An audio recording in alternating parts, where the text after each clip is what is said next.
প্রতিদিনের Rabindranath, powered by AKD ঘি, কো-স্পন্সর্ড by আবরণ।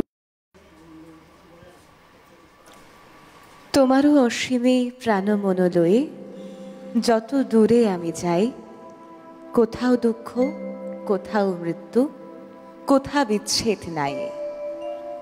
গতকাল ঠিক যেখানে শেষ করেছিলাম, আজ ঠিক তারপর থেকেই শুরু করব। কারণ আমার আপনার প্রাণের ঠাকুর রবি ঠাকুর মৃত্যুকে শেষ নয়, নতুন শুরু হিসেবেই দেখেছেন তার জীবনের শেষের সময় থেকে, যখন তিনি আস্তে আস্তে মৃত্যুকে খুব কাছ থেকে অনুধাবন করেছেন। মৃত্যুর আঘাত যখন তাকে আর নিমজ্জিত করতে পারেনি, আর কোনোভাবেই দমিয়ে রাখতে পারেনি, তখন তিনি মৃত্যুকে নতুন শুরু হিসেবেই বর্ণনা করেছেন তার লেখনীতে। আর ঠিক তার সেই আদর্শ, তার ভাবনার উপর ভর করেই আজকের প্রতিদিনের রবীন্দ্রনাথ শুরু করব। আমি তিথি রয়েছি আপনাদের সঙ্গে।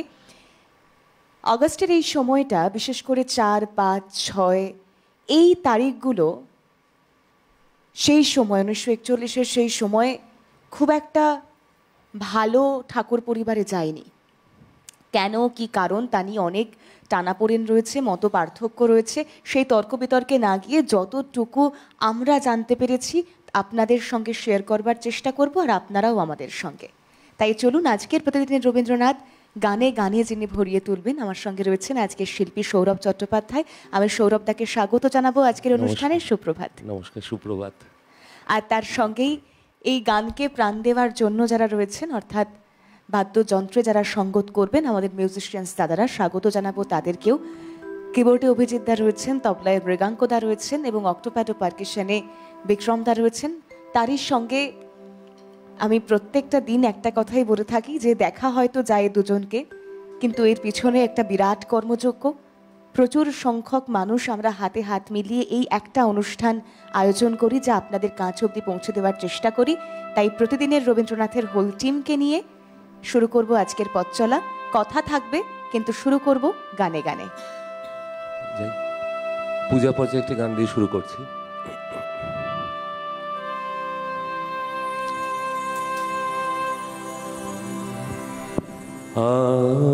আছে দুঃখ, আছে মৃত্যু, বিরহ দহন লাগে, তবু শান্তি, তবু আনন্দ, তবু অনন্ত জাগে। আছে দুঃখ, আছে মৃত্যু, বিরহ দহন লাগে, তবু শান্তি, তবু আনন্দ, তবু অনন্ত জাগে। আছে দুঃখ, আছে মৃত্যু।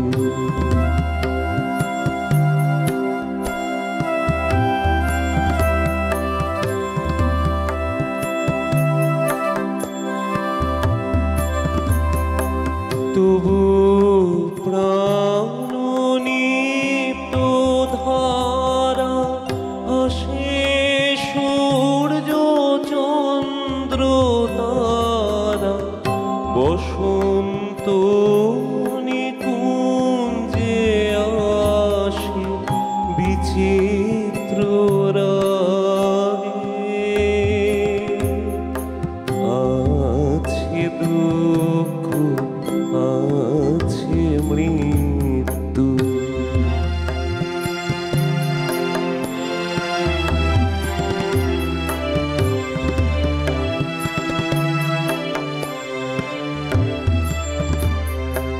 তরঙ্গ মিলায়ে যান, তরঙ্গ উঠে কুসুম ছড়িয়া পড়ে, কুসুম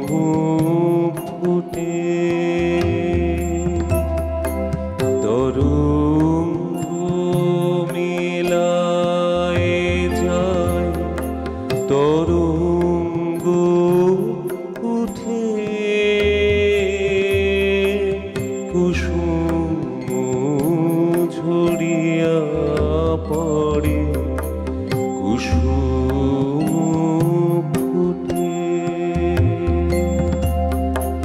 নাহি ফল নাহি শেষ নাহি নাহি দৈন্য লেশ পূর্ণতার পায় মনস্থান মাগে আছে দুঃখ আছে মৃত্যু বিরহ দহন লাগে তবু শান্তি তবু আনন্দ তবু অনন্ত জাগে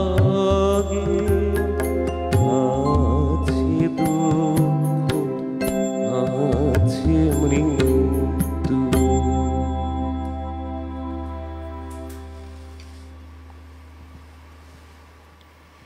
ঠিক এ কারণেই বলছিলাম যে দুঃখ মৃত্যু সমস্ত কিছুকে তিনি স্বীকার করেছেন এবং স্বীকার করে নেওয়ার পর মেনে নেওয়ার পর তিনি এটাও বলেছেন যে আমি মৃত্যুর চেয়ে বড় এই শেষ কথা বলে যাব আমি চলে, অর্থাৎ সৃষ্টি দিয়ে তিনি মৃত্যুকে তুচ্ছ করেছেন।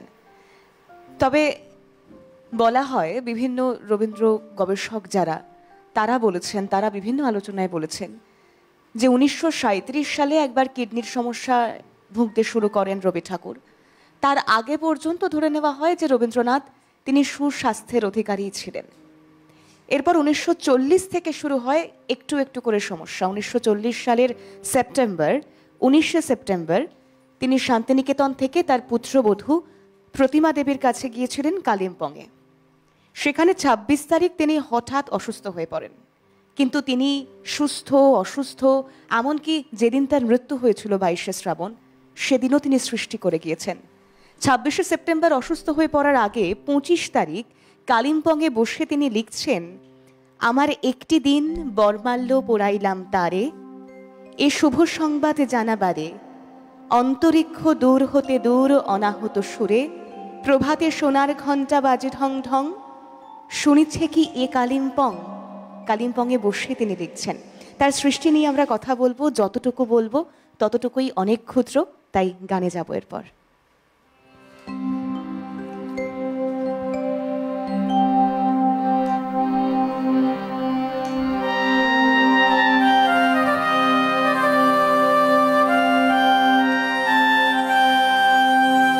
আজি নাহি নাহি নিদ্রা আখি পাতে, আজি নাহি নাহি নিদ্রা আখি পাতে, তোমারও ভবন তলে হেরি প্রদীপ জলে, তোমারও ভবন তলে হেরি প্রদীপ জলে, দূরে বাহিরে তিমিরে আমি জাগি জুড়ো হাতে নাহি নাহি নিদ্রা আখি পাতে, আজি নাহি নাহি নিদ্রা আখি পাতে।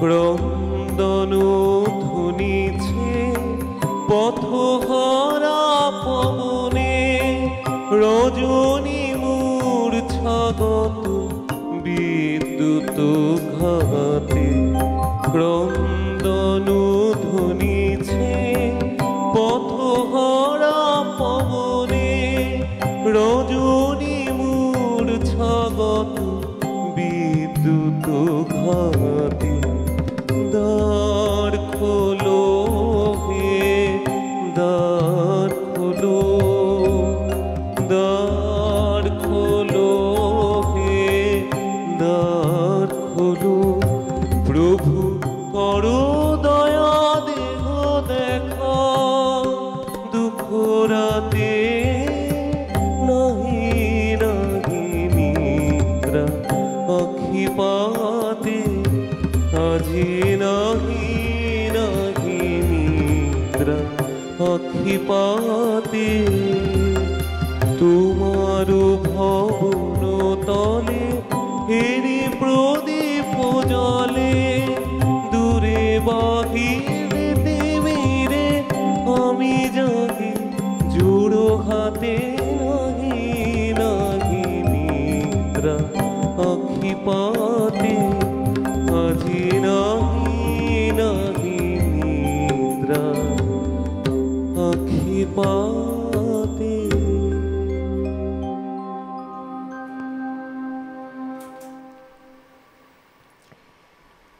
24 বছর বয়সে তিনি যখন তার নতুন বৌঠান কাদম্বরী দেবীর প্রয়াণের পর নিজেকে আর আটকে রাখতে পারছেন না, ধরে রাখতে পারছেন না, শোকে বিহ্বল হয়ে পড়েছিলেন, সেই 24 বছর বয়সী রবীন্দ্রনাথ আর 41 বছর বয়সে তার স্ত্রী মৃণালিনী দেবীর মৃত্যুর পর সেই রবীন্দ্রনাথ, দুই রবীন্দ্রনাথের সৃষ্টিতে অনেক তফাৎ ধরা পড়েছিল। যদিও সে তফাৎ শোকের তফাৎ নয়, এমনটা নয় যে তিনি তখনও চঞ্চল বা শোকবিহ্বল ছিলেন না, কিন্তু মৃত্যুর উপলব্ধির সংজ্ঞাটা তার কাছে বদলে গিয়েছিল।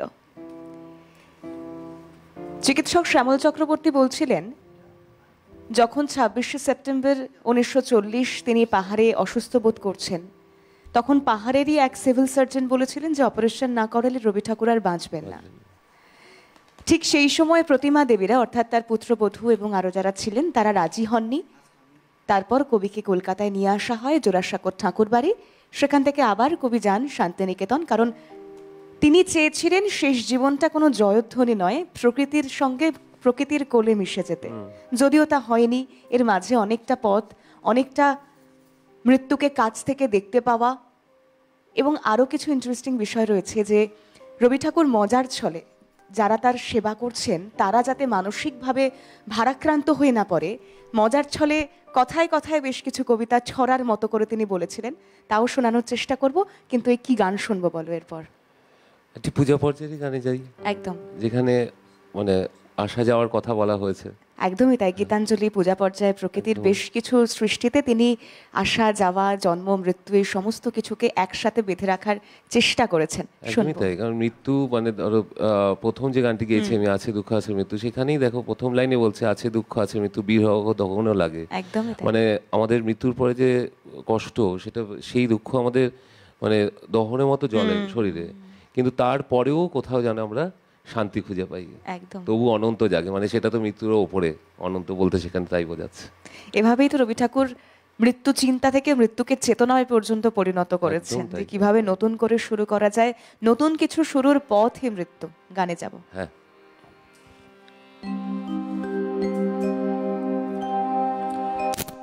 এই আশা যাওয়া খেয়ার কুলে আমার বাড়ি, এই আসা যাওয়া খেয়ার কুলে আমার বাড়ি, কেউ বাসে এপারে কেউ পারের ঘাটে দেয় রে পারে আসা যাওয়া খেয়ার কুলে আমার বাড়ি।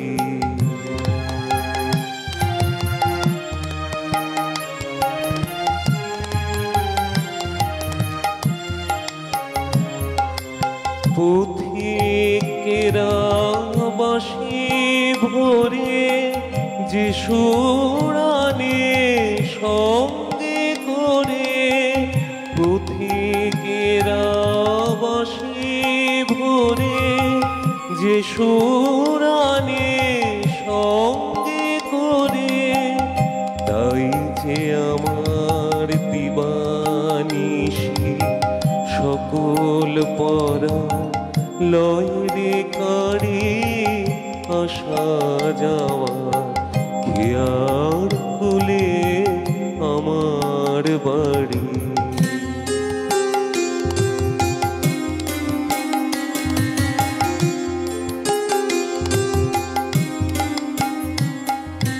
কার কথা যে জানায় তারা, জানি নে তা হেথা হতে কি নিয়ে বাজায় রে সেথা, সুরের সাথে মিশিয়ে বাণী দুই পারের ঠিকানা কানি, সুরের সাথে মিশিয়ে বাণী দুই পারের ঠিকানা কানি।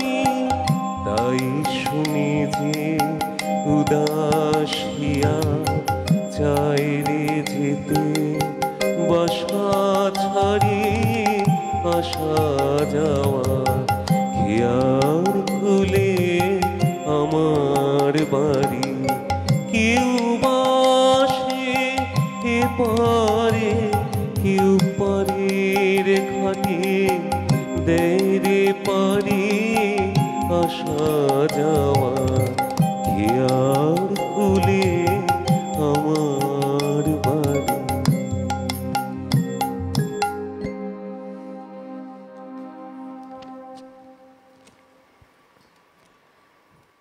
বলছিলাম না যে রবীন্দ্রনাথ কখনোই চাননি তিনি ভারাক্রান্ত হয়ে পড়ুক, বা তিনি তো খুব কাছ থেকে মৃত্যুকে দেখেছেন। তার প্রচুর প্রিয় মানুষজনের মৃত্যু 1901 থেকে শুরু করে 1905 অবধি, তার ভ্রাতুষ্পুত্রদ্বয় থেকে শুরু করে তার পিতা মহর্ষি দেবেন্দ্রনাথ ঠাকুর, এর মাঝে তার স্ত্রীর মৃত্যু, তার কন্যা রেণুকার মৃত্যু, এই এত মৃত্যু যখন তিনি খুব কাছ থেকে দেখেছেন, তখন তিনি এটুকু বুঝতে পেরেছেন যে পরিবার পরিজন প্রিয়জনের মনে ঠিক কি চলে।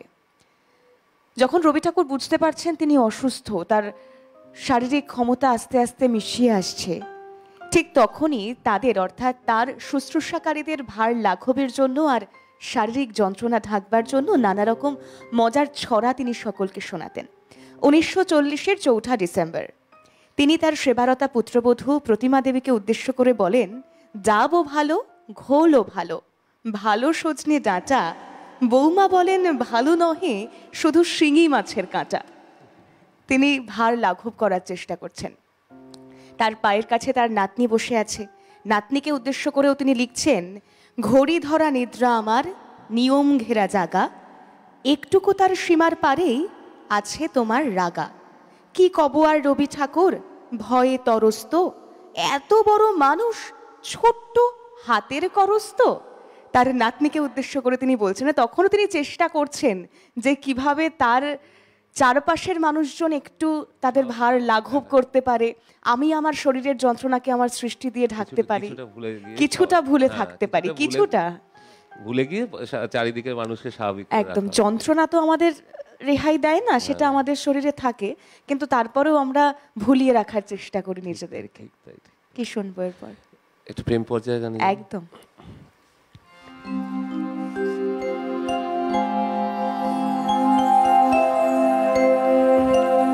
আমার মন কেমন করে, আমার মন কেমন করে,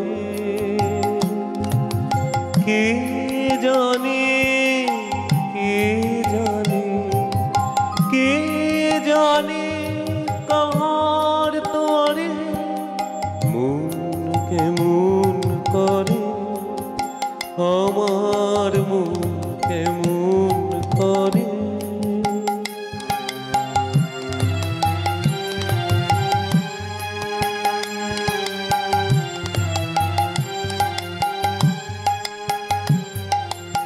অলোক পথের পাখি গেল ডাকি, গেল ডাকি সুদূর দিগন্তরে, আমার মন কেমন করে।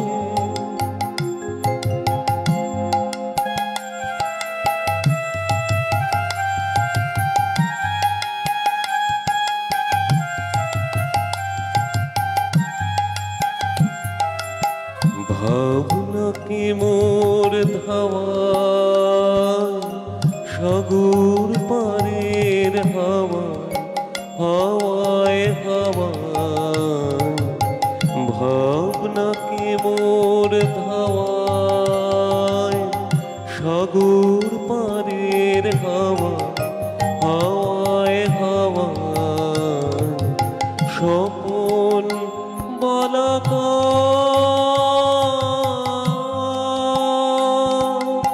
মিলেছে পাখা আমায় বেঁধেছে কে সোনার পিঞ্জরে ঘরে আমার মন কেমন করে আমার মন কেমন করে কে জানে কে জানে কে জানে কাহার তরে মন কেমন করে আমার মন কেমন করে।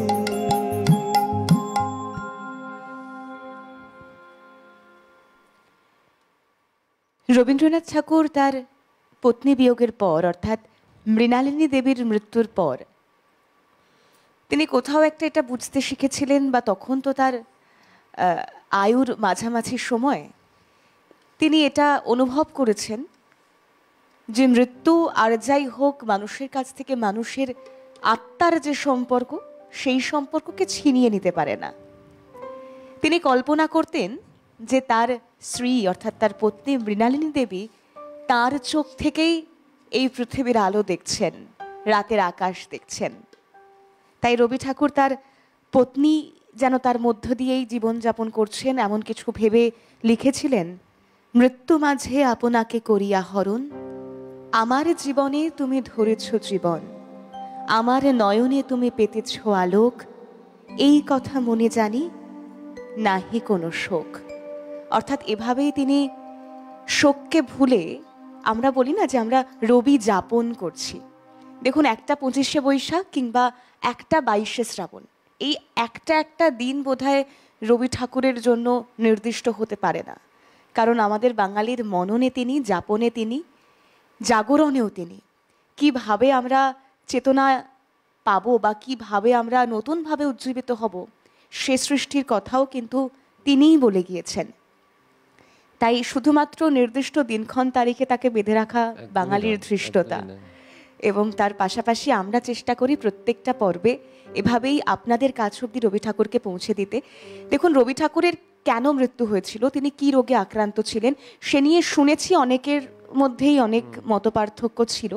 তারপরেও অনেকের তরফ থেকে অনেকে আবার অনেক নানান বিষয় প্রমাণও দিয়েছিল। সেগুলোও আজকে একটু একটু আলোচনার মাঝে আনবার চেষ্টা করব, কারণ চর্চা হয়তো আমরা সব সময় করে উঠতে পারি না, কিন্তু রবি যাপনে আমরা সব সময় থাকি। কি শুনবো এরপর? প্রকৃতি পর্যায়টি গানে যাই। কালকে থেকেই তো আকাশের মুখ ভার, একদম বহু মানে আমার কাছে অনেক বর্ষা গানের অনুরোধ আছে, দেখি কয়েকটা শুনে। এই বৃষ্টির ধারার সঙ্গেও কিন্তু রবি ঠাকুর তার দুঃখ, বেদনা, মৃত্যুর অনুধাবন করবার সেই শোক সমস্ত কিছু মিলিয়ে মিশিয়ে দিয়েছেন। ঠিক তাই, ঠিক শুনবো।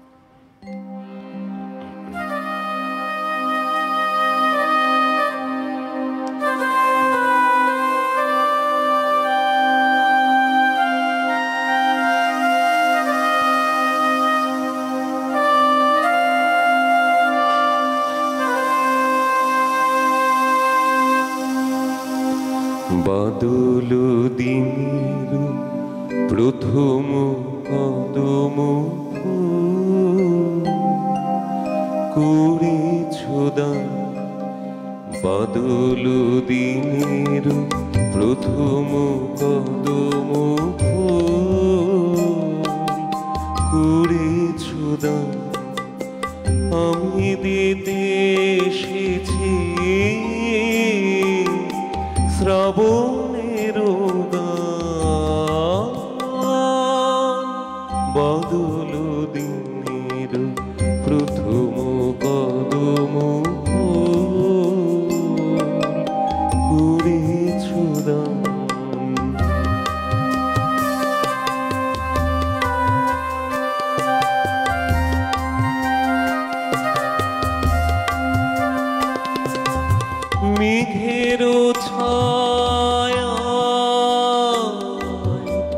অন্ধকারে রেখেছি ঢেকে তারে,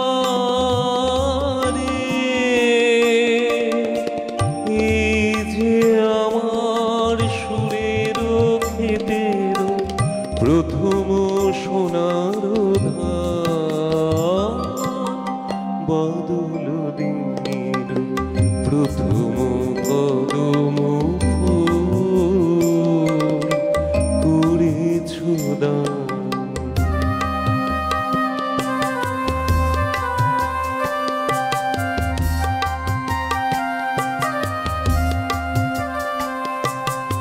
আজ এনে দিলে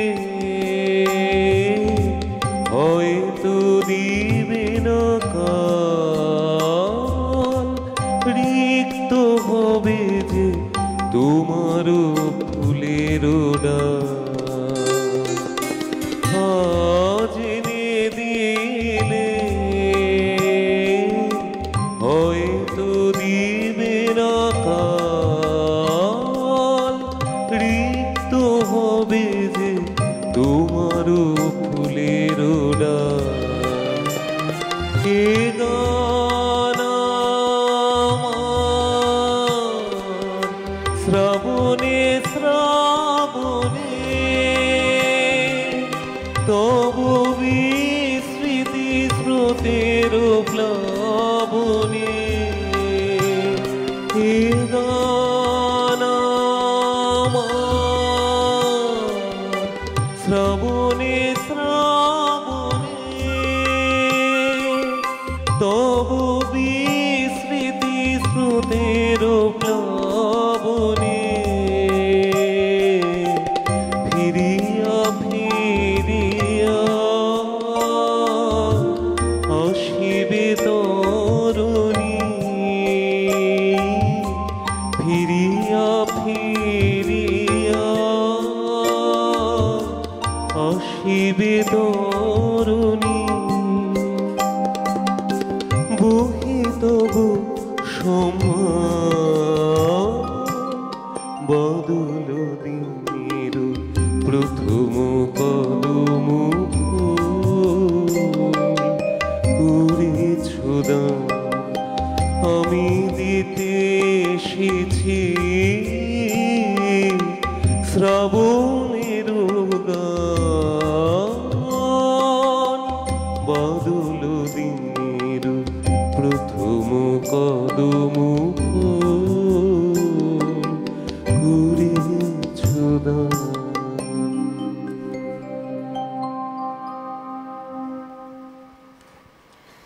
দুঃখ মননে এবং মৃত্যু চেতনায় রবীন্দ্রনাথ, তার পর্ব একে আজকে আমরা দাঁড়িয়ে। কিন্তু এতগুলোই সময়, এতগুলো দিন, একদম শেষ দিন শেষ সময় পর্যন্ত তিনি সৃষ্টির মধ্যে নিজেকে ডুবিয়ে রেখেছিলেন। সেই মানুষটাকে নিয়ে কথা বলছি। তবে সময় যেহেতু বয়ে যাচ্ছে, একটা ছোট্ট বিরতি নিতে হবে। বিরতির পর ফিরবো গানে গানে, সঙ্গে থাকুন। প্রতিদিনের রবীন্দ্রনাথ, পাওয়ার্ড বাই একেডি ঘি, কো স্পন্সর্ড বাই আবরণ। প্রতিদিনের রবীন্দ্রনাথের যে সময়টা এই মুহূর্তে আমরা অতিবাহিত করছি, কারণ 1941-এর 4 আগস্ট, 5ই আগস্ট, 6ই আগস্ট এই দিনগুলো রবি ঠাকুর একদম শয্যাশায়ী ছিলেন।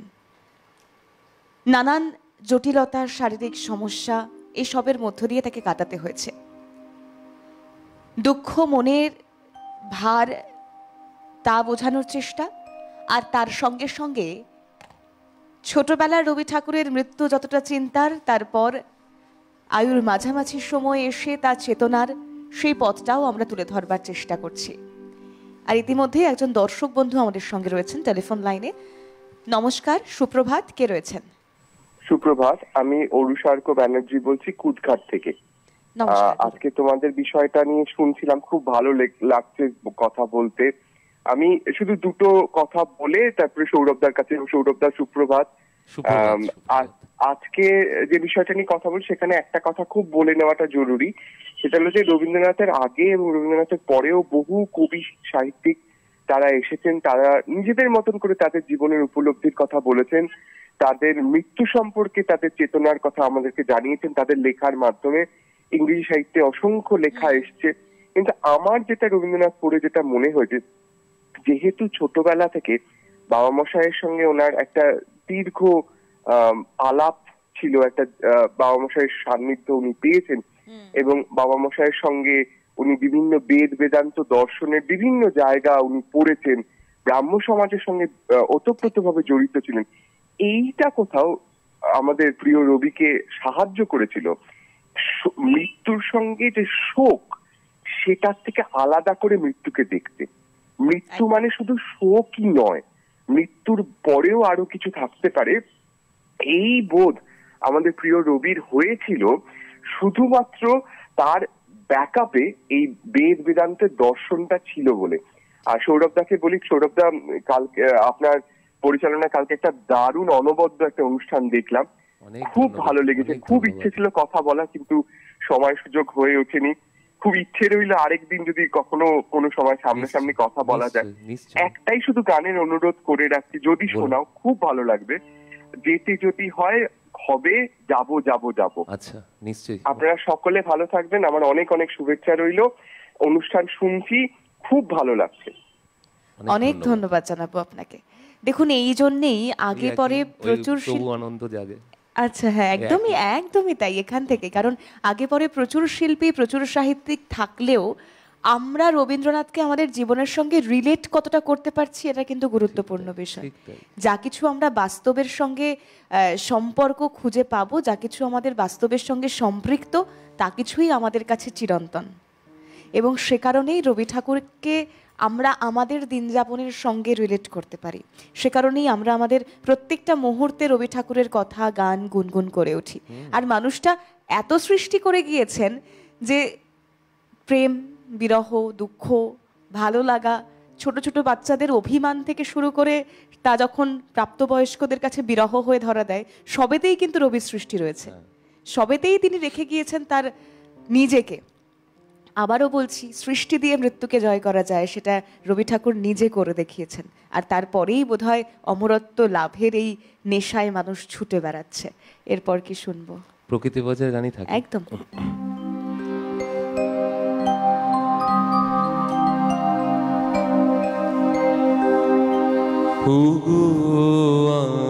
আমার শ্রাবণ মেঘের খেয়া তোরির মাঝে,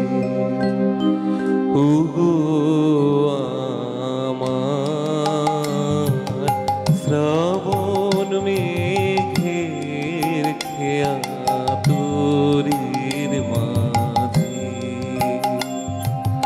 অশ্রু ভরা পূরব হাওয়ায় পাল তুলে দাও,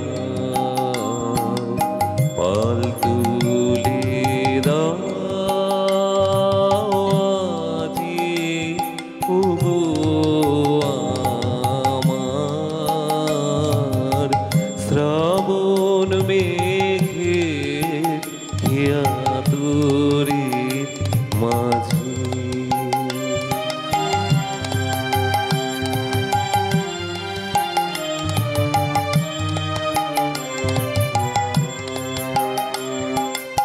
উদাস হৃদয় তাকায়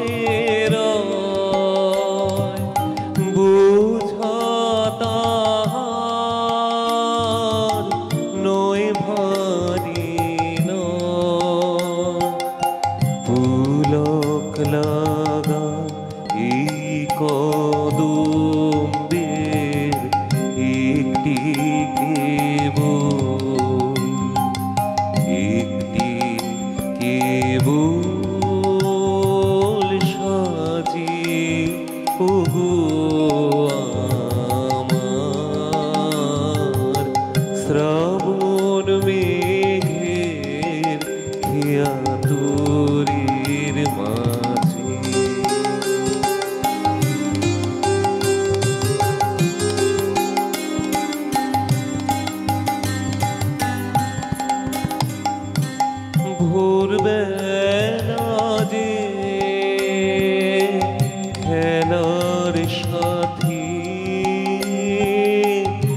শ্রাবণ মেঘের খেয়া তোরির মাঝে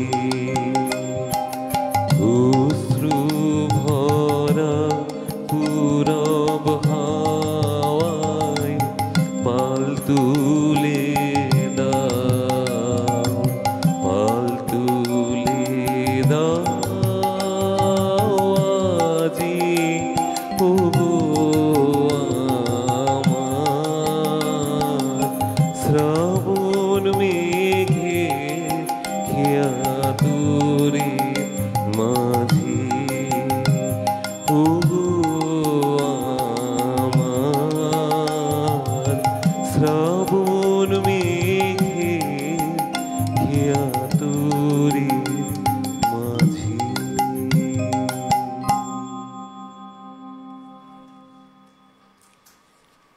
রবীন্দ্র গবেষক রামকুমার মুখোপাধ্যায় তিনি বলছেন যে এই দীর্ঘ অসুস্থতার মাঝেও সৃষ্টি বন্ধ হয়নি রবীন্দ্রনাথ ঠাকুরের।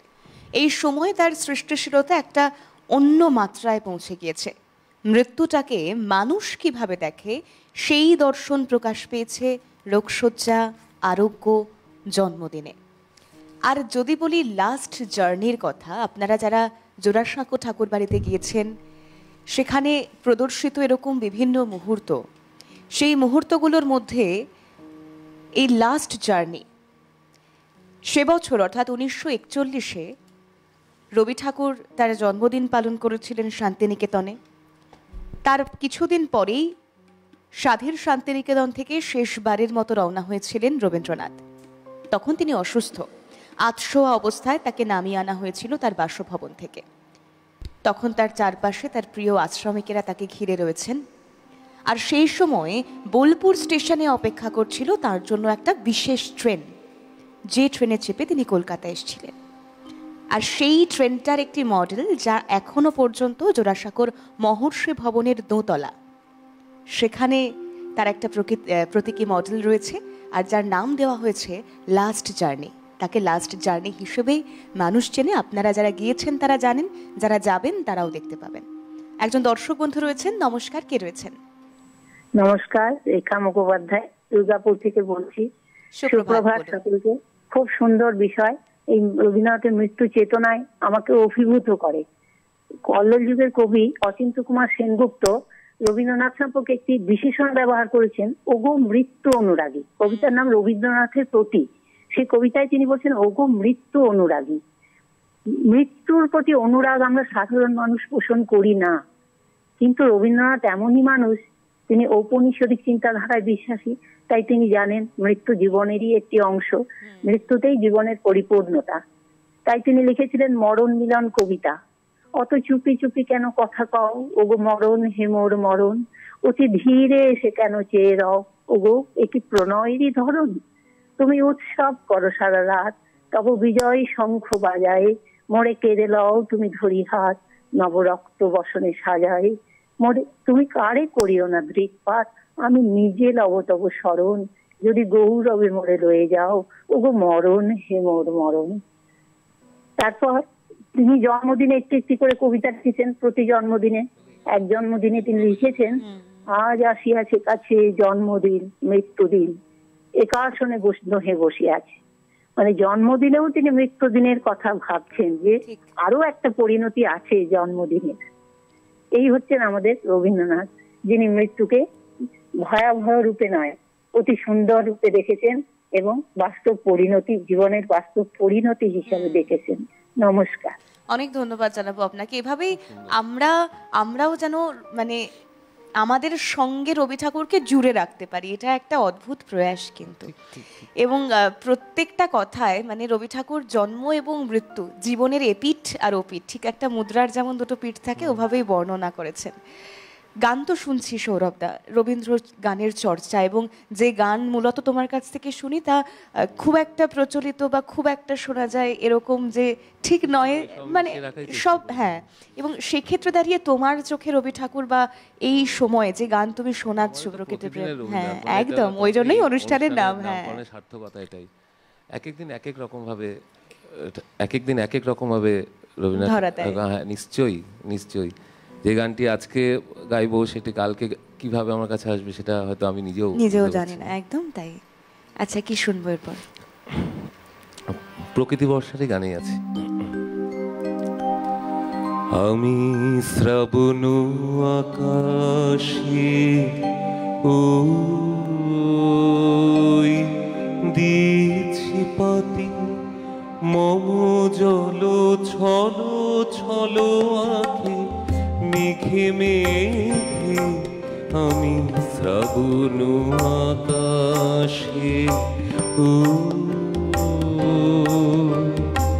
বিরহ দিগন্ত পারায়ে সারা রাতে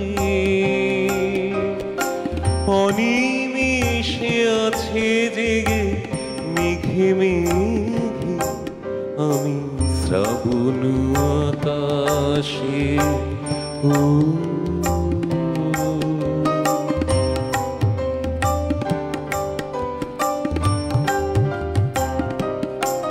জেগেছে দেখার বাহিরে আছে তারি ও দেশে চাহিদে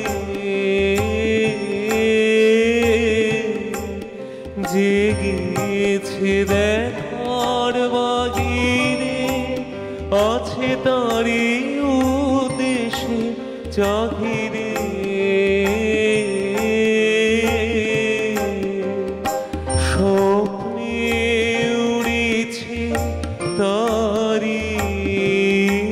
কিশোরাশি পুরব পবন বেগে মেঘে মেঘে আমি শ্রাবণ আকাশে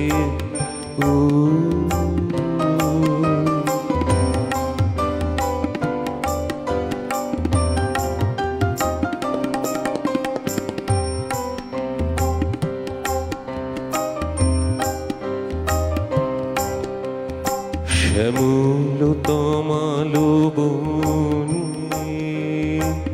যে পথে সে চলে গিয়েছিল বিদায় গধূলি ক্ষণে শ্যামল তমালো বনে শ্যামল তমালো বনে যে পথে সে চলে গিয়েছিল বিদায় গধূলি ক্ষণে শ্যামল তমালো বনে বেদনা জড়ায়ে আছে তারি ঘাসে কপে নিঃশ্বাসে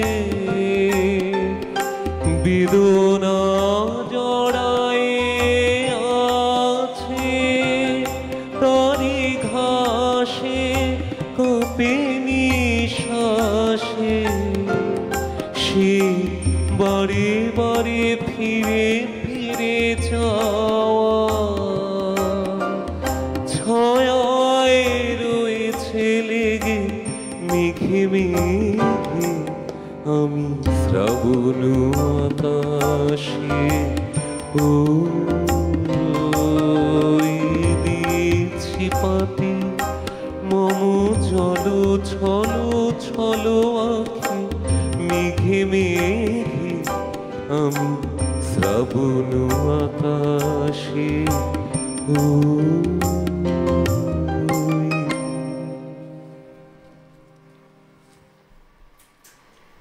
শুরুর দিকে বলছিলাম যে কালিম্পংয়ে তার পুত্রবধূ প্রতিমা দেবীর কাছে যাওয়ার পরে তিনি অসুস্থ বোধ করেছিলেন। সেখানকার সিভিল সার্জন বলেছিলেন যে অপারেশন না করলে রবি ঠাকুরকে বাঁচানো যাবে না। 26শে সেপ্টেম্বর তাকে সেখান থেকে ফিরিয়ে আনা হয়, পাহাড় থেকে নামিয়ে কলকাতায় নিয়ে আসা হয়। আর 1916 থেকে রবি ঠাকুরের চিকিৎসার দায়িত্ব চিকিৎসা করতেন বিশিষ্ট চিকিৎসক ডক্টর নীলরতন সরকার। তিনিও এই অপারেশনের একেবারেই পক্ষে ছিলেন না। যখন তাকে কলকাতায় কয়েকটা দিনের জন্য তিনি ছিলেন, তারপর আবার শান্তিনিকেতন চলে গিয়েছিলেন তিনি, শান্তিনিকেতনের বাড়িতে। তখন কলকাতায় বসে জোড়াসাঁকোতে বসে তিনি 30শে অক্টোবর 1940 রোগশয্যায়, তখন সে রোগশয্যায়, তিনি লিখছেন, একা বসে আছি হেথায় যাতায়াতের পথের তীরে, যারা বিহান বেলায় গানের খেয়া আনলো বয়ে প্রাণীর ঘাটে, আলো ছায়ায় নিত্য নাটে, সাঁঝের বেলায় ছায়ায় তারা মিলায় ধীরে, আজকে তারা এলো আমার স্বপ্ন লোকের দুয়ার ঘিরে, সুর হারা সব ব্যথা যত এক তারা তার খুঁজে ফিরে, প্রহর পরে প্রহর যে যায় বসে বসে কেবল গণি, নীরব জপের মালার ধ্বনি অন্ধকারের শিরে শিরে। তখন তিনি বুঝতে পারছেন যে তার আর উঠে দাঁড়াবার ক্ষমতা নেই, তিনি একেবারে শয্যাশায়ী।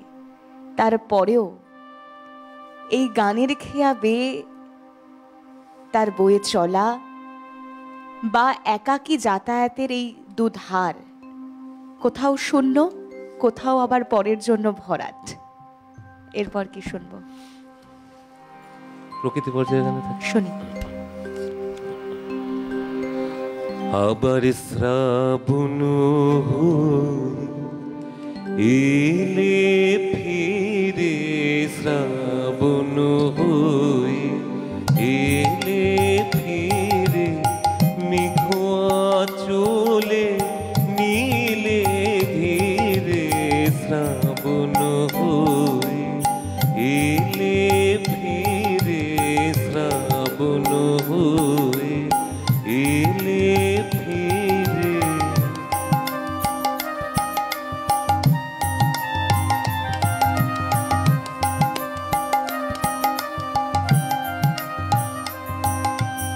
সূর্য হারায় হারায় তারা, আধারে পথ হয় যে হারা, ঢেউ দিয়েছে নদীর নীরে, শ্রাবণ এলে ফিরে, শ্রাবণ এলে ফিরে।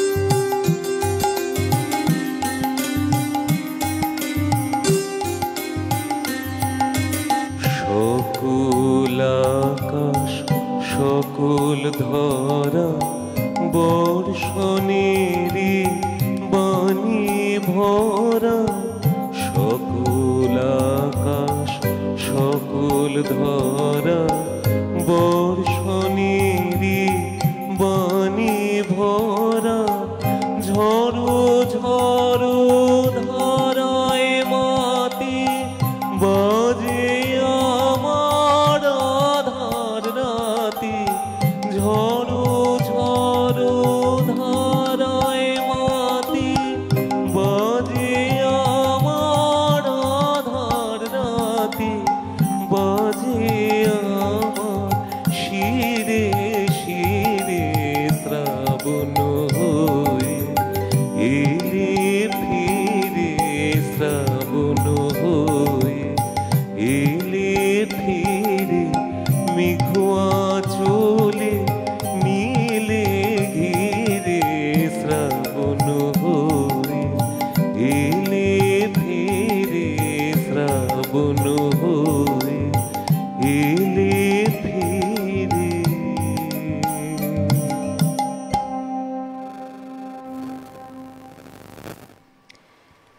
এভাবে এই শ্রাবণের আকাশ ঘিরে থেকে যাওয়া রবি ঠাকুর, দেখুন তার জীবনের এতগুলো সময় তো বহু শ্রাবণ তিনি কাটিয়েছেন, কিন্তু কোথাও একটা এই শ্রাবণের ধারার সঙ্গেই বাঙালির চোখের জল মিলে যাবে, মিশে যাবে, সেটা বোধহয় তাঁর বোধগম্য হয়নি। ডক্টর শ্যামল চক্রবর্তী তিনি এক সাক্ষাৎকারে বলছেন যে, ওই নীলরতন সরকারের কথা বলছিলাম, যে বিশিষ্ট চিকিৎসক নীলরতন সরকার, তিনি কখনোই চাননি যে রবি ঠাকুরের অপারেশন করা হোক, কিন্তু তার স্ত্রী বিয়োগের পর নীলরতনবাবু তিনি গিরিডিতে চলে গিয়েছিলেন। সেই সময় ডক্টর বিধানচন্দ্র রায় তিনি অপারেশনের কথা জানিয়ে দিয়েছিলেন। আর পেনিসিলিন তখনও আবিষ্কার হয়নি, এবং সেই সময়ে এরকম একটি জটিল অপারেশন, আবার সেটা কিনা তার পরিবারকে জানানো হয়নি, কারণ পরিবারের কাছে স্পষ্ট ছিল না আদৌ কি হয়েছিল রবি ঠাকুরের, বা এই অপারেশন হতে চলেছে সে কথা রবি ঠাকুরও ঘূর্ণাক্ষরে টের পাননি অপারেশনের দিন পর্যন্ত। তাই নানান টানাপোড়েনের মাঝে তিনি তখনও ভাবতেন যে এবার হয়তো উঠে দাঁড়াবো। একদম শেষ দিনেও তিনি মুখে মুখে, তখন তো আর লিখতে পারতেন না, কলম চলতো না, তার শারীরিক অসুস্থতায় তিনি এতটাই মূর্ছ হয়ে পড়েছিলেন, সেই সময়ও তিনি মুখে মুখে বলতেন আর সেই কবিতা লেখা হতো। আবার তিনি শুনতে চাইতেন তিনি ঠিক কী লিখেছেন। অপারেশন করতে যাওয়ার আগে তিনি যখন জানলেন তার অপারেশন হবে, তখন তিনি বললেন যে আরেকবার পড়ে শোনাও তো আমি ঠিক কী লিখেছি। সবটা শোনার পর উনি বলছেন একটু একটু সমস্যা রয়েছে, একটু একটু পরিবর্তনও প্রয়োজন। চিকিৎসক বলেছেন অপারেশন হয়ে গেলে পরে মাথা আরও পরিষ্কার হয়ে যাবে, আমি ভালোভাবে কাজ করতে পারবো, তখন আবার একটু ঘষে মেজে নেওয়া যাবে। ফেরা হয়নি ঠিকই, কিন্তু তার সেই সৃষ্টিগুলো তার মৃত্যুর পর একে একে খাতার পাতায় নিবন্ধিত হয়েছে, তা আমরা আজ পড়ি, জানি, শুনি। সেরকম কিছু সৃষ্টি নিয়েও কথা বলবো, পড়ে শোনাবো আপনাদের। তবে কি গান শুনবো এরপর? এটি অনুরোধের গান ছিল, প্রকৃতি পর্যায়ের বর্ষা।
ছায়া ফেলে ও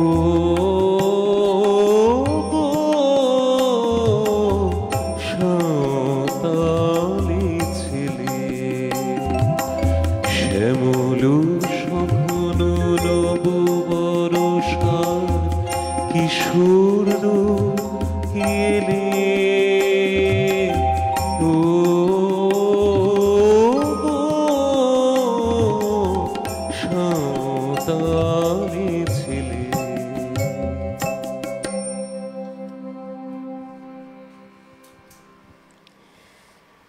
গানে গানে পথ চলা আর এমন একজন মানুষকে নিয়ে কথা বলবার সুযোগ সময়,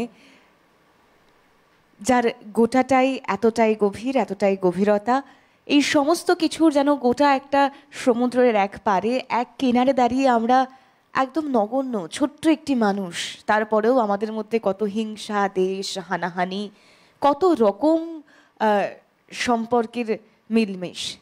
এরপরে দাঁড়িয়েও রবি ঠাকুর তিনি মনে করতেন যে তিনি যা সৃষ্টি করে গিয়েছেন তা বোধহয় সর্বত্রগামী হয়নি, তবুও তিনি চেষ্টা করেছেন বহুজনের মাঝে ছড়িয়ে থাকতে। তা তিনি তার ঐকতান কবিতাতে বলেছেন একদম জীবনের শেষ পর্যায়ে এসে। আরও কথা, আরও গানে ফিরবো, এখনও কিছুটা সময় রয়েছে বাকি, দেব না কো ফাঁকি। একটা বিরতির পর ফিরছি, সঙ্গে থাকুন।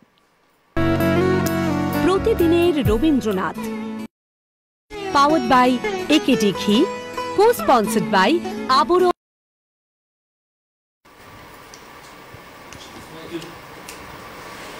যেহেতু গানে গানে একদম শেষ পর্বে চলে এসেছি, কথায়, কবিতায়, গানে, উপন্যাসে, ছোট গল্পে, যেখানে যতটুকু বলবো ততটুকুই কম বলা হবে, কিন্তু তারপরেও প্রকৃতি, প্রেম, বর্ষার গান, বিশেষ করে তার গীতাঞ্জলিতে যা যা সৃষ্টি তিনি করেছেন, এই সমস্ত কিছুর মধ্যেই যেমন জীবাত্মার সঙ্গে পরমাত্মার একটা মিলন তিনি ঘটিয়েছেন, ঈশ্বর পরমেশ্বরের কাছে তিনি নিজেকে সঁপে দিয়েছেন, ঠিক তেমনই মৃত্যুকে তিনি পরবর্তী কিছুর অর্থাৎ আগামীর শুরু হিসেবে ধরে নিয়েছেন। আর সেখান থেকেই গানে যেমন যাব, তেমন শুরুতে বা মাঝে বলছিলাম না যে এরকমটা অনেক জায়গায় পড়েছি, রবি ঠাকুর ঠিক কোন রোগে আক্রান্ত ছিল এ নিয়ে একটা বাকবিতণ্ডা শুনেছি, অনেকের মধ্যেই রয়ে গিয়েছে, ছিল। কিন্তু সব্যসাচী বসু রায়চৌধুরী তিনি বলছেন যে প্রস্টেট ক্যান্সার ফাউন্ডেশনের চিকিৎসক তারা কিছু প্রমাণ নাকি সাবমিট করেছিল, যেখানে বলা হয়েছিল যে শেষ জীবনের শেষ দিকটায় সেই প্রস্টেট ক্যান্সার রোগে আক্রান্ত ছিলেন রবি ঠাকুর। তবে তার যে চিকিৎসা হয়েছিল, তার যে অপারেশন হয়েছিল, অস্ত্রোপচার হয়েছিল, সেই সবটাই কিন্তু জোড়াসাঁকোর ঠাকুর বাড়িতেই হয়েছিল, সেখানেই ব্যবস্থা করা হয়েছিল। আর ওই যে বললাম, ডক্টর শ্যামলবাবু বলেছিলেন পেনিসিলিনবিহীন সেই সময় এই অপারেশনের ঝুঁকি নেওয়াতে অনেকেরই না ছিল, কিন্তু তারপরেও কিছু করার নেই, একটা ঘটনা ঘটেছে, তা নিয়ে মতপার্থক্য থাকলেও সেটা নিয়ে কথা বলবার মতো জ্ঞান আমার নেই। কিন্তু তারপরেও আমরা যা পেয়েছি, যতটুকু তিনি আমাদের দিয়েছেন, তার থেকে আমরা অনেক বেশি নিংড়ে নিয়েছি, এটাও একটা বিষয়। একজন দর্শক বন্ধু রয়েছেন ইতিমধ্যেই আমাদের সঙ্গে টেলিফোন লাইনে। নমস্কার, সুপ্রভাত, কে রয়েছেন? আমি কমলাক্ষ গোস্বামী বলছি, দুর্গাপুর থেকে। নমস্কার, বলুন। আমি একটি বর্ষার গান শুনতে চাইছিলাম। আচ্ছা, ওই আসে ওই অতি ভৈরব ভরত। বেশ, আপনি শুনতে থাকুন। অনেক ধন্যবাদ জানাবো অনুষ্ঠানে আমাদের সঙ্গে থাকবার জন্য। গান শুনবো এবার।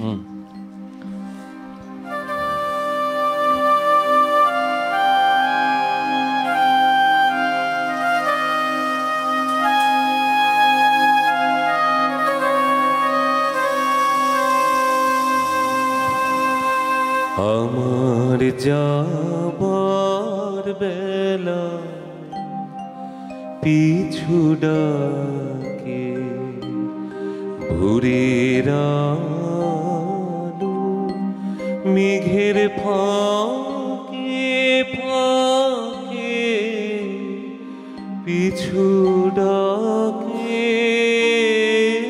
পিছু ডাকে। আমার যাবার বেলা পিছু ডাকে।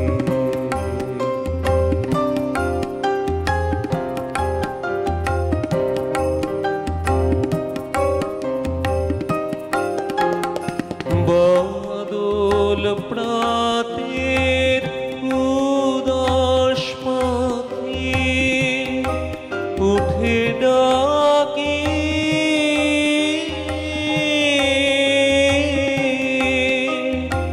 মনের গোপন শাখে শাখে পিছু ডাকে পিছু ডাকে আমার যাবার বেলায় পিছু ডাকে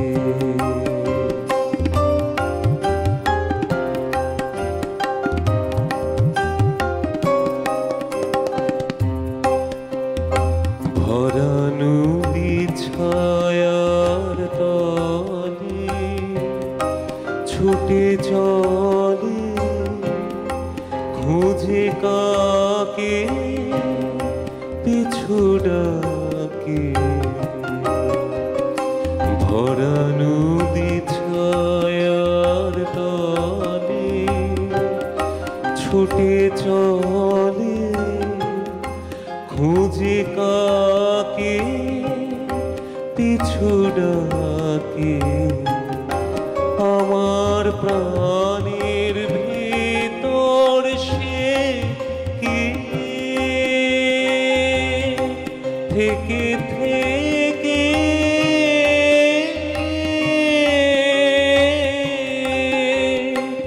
বিদায় প্রতি উতলাকে পিছু ডাকে পিছু ডাকে আমার যাবার বেলায় পিছু ডাকে ভোরের আলো মেঘের ফাঁকে ফাঁকে পিছু ডাকে পিছু ডাকে আমার যাবার বেলা পিছু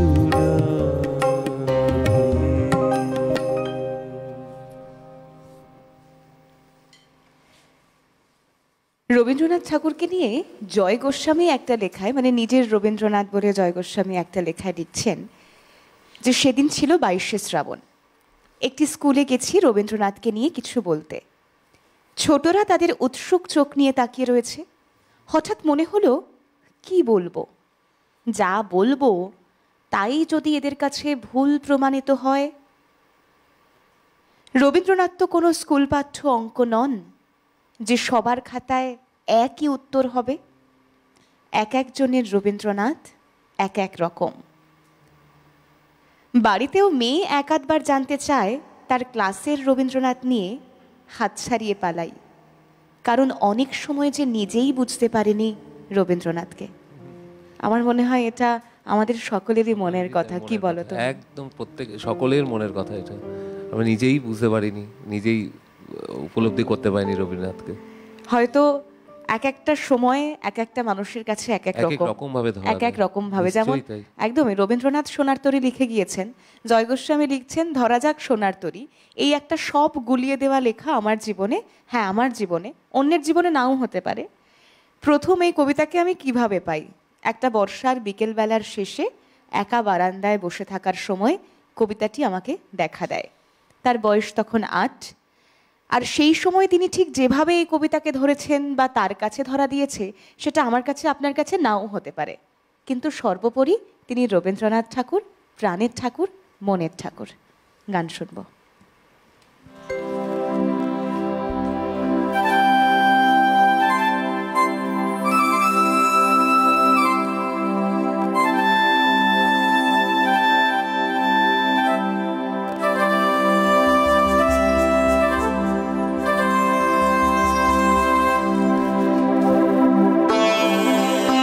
আমি মারির সাগর পাড়ি দেব, বিষম ঝড়ের বাই আমার ভয়ে ভাঙা এই নায়ে।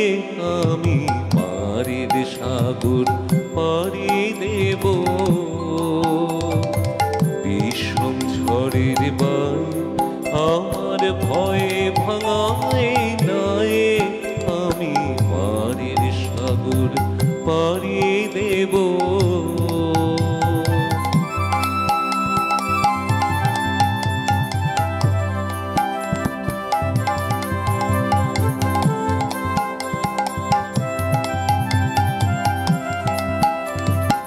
মা ভুইবানির ভরসা নিয়ে ছেড়া পালে বুক ফুলিয়ে, মা ভুইবানির ভরসা নিয়ে ছেড়া পালে বুক ফুলিয়ে, তোমার ওই পারে যাবে তোরে ছায়া পটের ছায়ে আমি মারির সাগর পাড়ি দেব।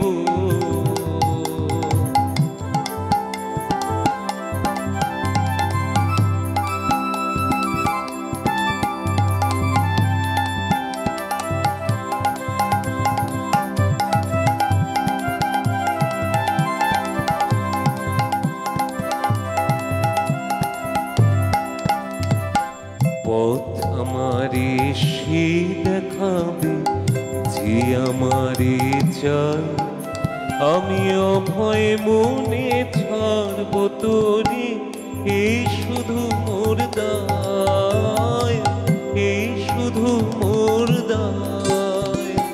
পথ আমারে সে দেখাবে যে আমারে চাই, আমি অভয় মনে ছাড়ব তোরে এই শুধু মোর দায়, এই শুধু মোর দায়।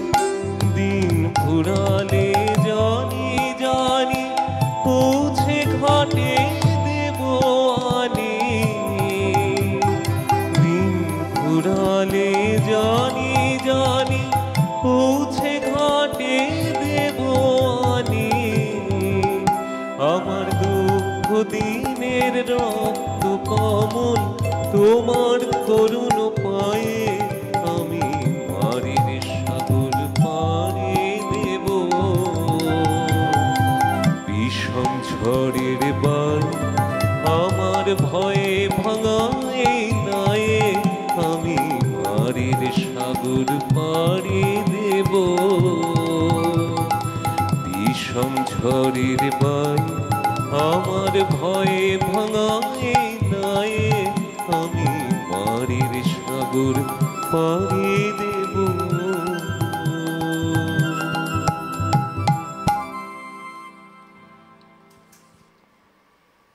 1941 সালের 30শে জুলাই সেই দিন অপারেশনের দিন ঠিক করা হয়েছিল রবি ঠাকুরের। যদিও অপারেশনের দিনটা তার কাছ থেকে চেপেই রাখা হয়েছিল, আর ওই দিনও তিনি সৃষ্টিই করে গিয়েছেন। রানীচন্দ্রের কলম ধরে শেষ কবিতাটি লেখা হয়েছিল, অর্থাৎ তিনি মুখে বলছিলেন আর রানীচন্দ্র লিখছিলেন। তোমার সৃষ্টির পথ রেখেছ আকীর্ণ করি, বিচিত্র ছলনা জালে হে ছলনাময়ী। সকাল 9:30 শেষ 3টে লাইন তিনি আবার রানীচন্দ্রকে লিখে নিতে বলেছিলেন। তারপর বলেছিলেন সকালবেলার কবিতাটার সঙ্গে জুড়ে দিস। তারপর অপারেশনের কথা শুনে কবিতাটা আবারও আবৃত্তি করে পড়ে শোনাতে বলেন রবি ঠাকুর। তারপর তিনি নিজেই বললেন কিছুটা গোলমাল আছে, তা থাক, ডাক্তার তো বলেছে অপারেশনের পরে মাথাটা আরো পরিষ্কার হয়ে যাবে, ভালো হয়ে পরে ওটা মেজে ঘষে দেব। সেটাই ছিল রবি ঠাকুরের শেষ লেখা কবিতা তোমার সৃষ্টির পথ। তোমার সৃষ্টির পথ রেখেছ আকীর্ণ করি, বিচিত্র ছলনা জালে হে ছলনাময়ী। মিথ্যা বিশ্বাসের ফাঁদে পেতেছ নিপুণ হাতে সরল জীবনে। এই প্রবঞ্চনা দিয়ে মহত্বেরে করেছ চিহ্নিত, তবে তার রাখনি গোপন রাত্রি। তোমার জ্যোতিষ্ক তারে যে পথ দেখায় সে যে তার অন্তরের পথ, সে যে চির স্বচ্ছ সহজ বিশ্বাসে সে যে করে তারে চির সমুজ্জ্বল। তিনি জানেন যে আর কিছুক্ষণ পরেই তার অপারেশন হবে, তারপর তিনি কেমন থাকবেন, সুস্থ হয়ে ওঠার তীব্র আকাঙ্ক্ষা। তারপরেও একটা মানুষ এই সৃষ্টি করতে পারে, নিজেকে আঁকড়ে ধরে পরকে বাঁচানোর স্বপ্ন দেখতে পারে, তিনিই রবি ঠাকুর। পরের গান শুনবো।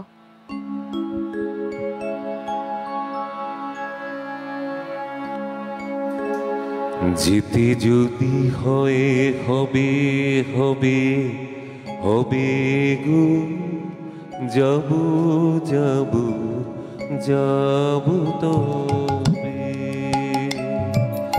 যেতে যদি হয়ে হবে হবে হবে গো, যাব যাব যাব তবে। লেগেছিল কত ভালো এই যে আঁধার আলো, খেলা করে সাদা কালো, উদাহরণ ভে গেল দিন ধরা মাঝে, কত ভাবে কত কাজে, সুখে দুঃখে কভু লাজে কভু গর্বে। যেতে যদি হয়ে হবে হবে হবে গো, যাব যাব যাব তবে।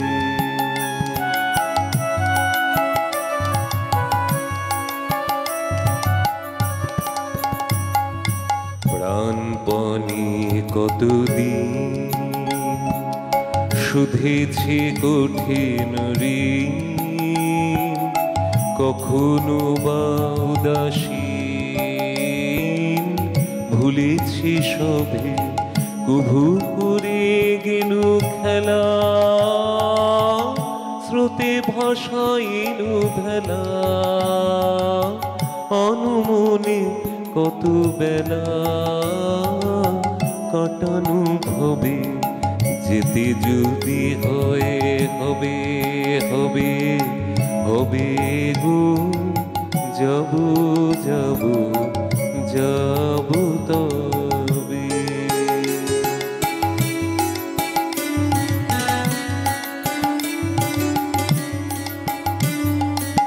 জীবন হয়নি ফাঁকি, ফলে ফুলে ছিল ঢাকি, যদি কিছু রহে বাকি কি তাহা লবে, দেওয়া নেওয়া যাবে চুকে,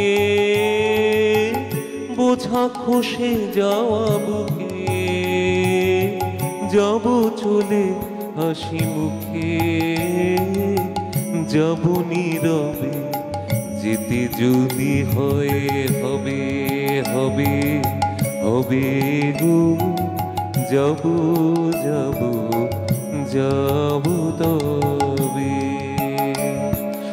যেতে যদি হয়ে হবে হবে হবে গো, যাব যাব যাব তবে।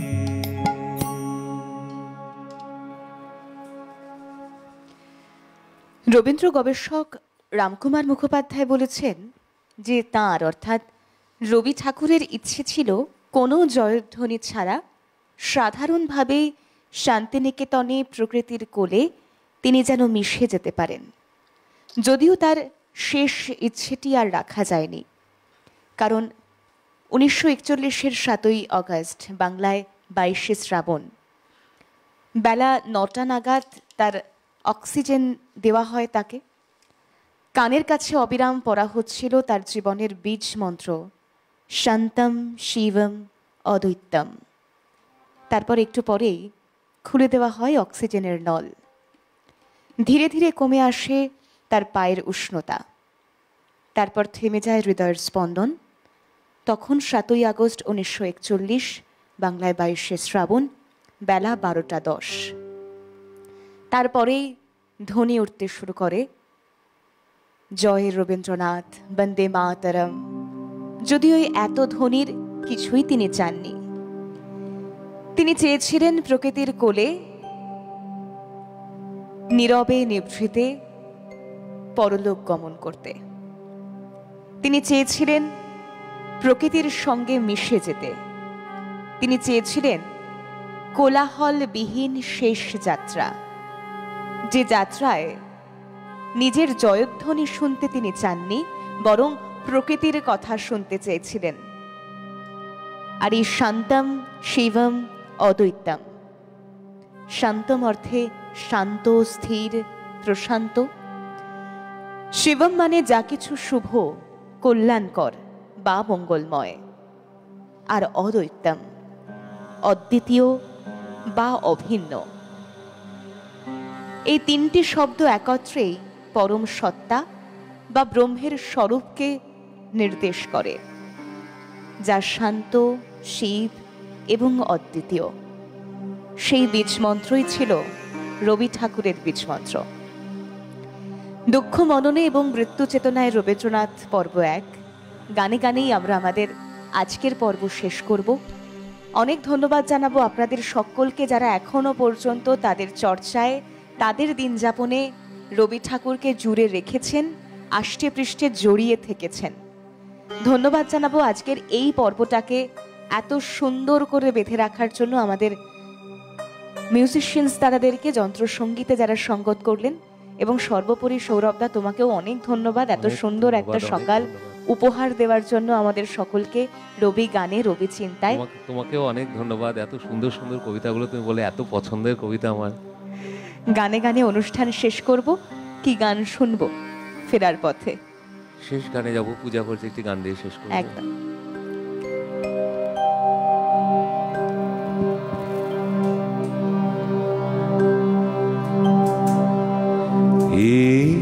আবরণ ক্ষয় হবে গো, ক্ষয় হবে এ দেগো,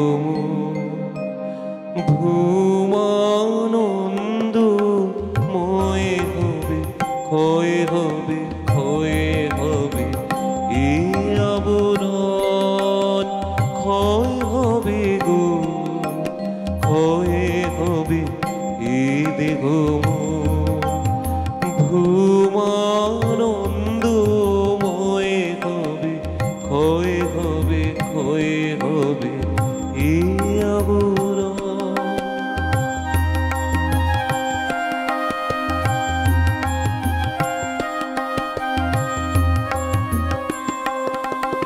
চোখে আমার মায়ার ছায়া টুটবে গো, বিশ্বকমল প্রাণে আমার ফুটবে গো, এ জীবনে তোমারি নাথ জয় হবে, ক্ষয় হবে, ক্ষয় হবে এই আবরণ।